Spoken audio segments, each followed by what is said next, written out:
Now let's turn to David Trim for a look at Adventist history. Welcome to This Week in Adventist History.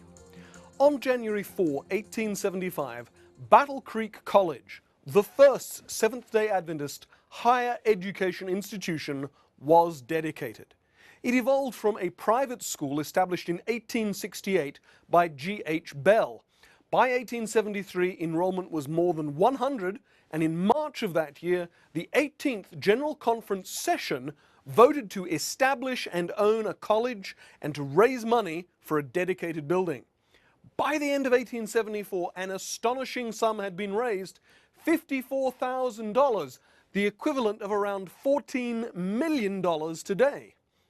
Here you see a picture of one of Battle Creek College's first catalogs, listing the faculty and all the courses offered. The college evolved, changed its name, and moved from Central to Western Michigan, but still exists today as Andrews University.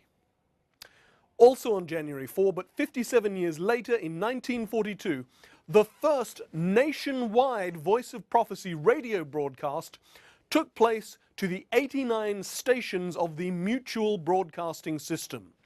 HMS Richards, legendary evangelist and the Voice of Prophecy's founder, later said that this broadcast, the first Adventist radio program to cover the United States coast to coast, was the greatest thrill of his career in ministry. And from January 5 to 15, 1884, the first camp meeting in Australia was held at Middle Brighton, southeast of Melbourne in Victoria. Among the speakers was Ellen White and the General Conference President, Ola Olson, who was then on a world tour, itself a first by a GC president. That was This Week in Adventist History.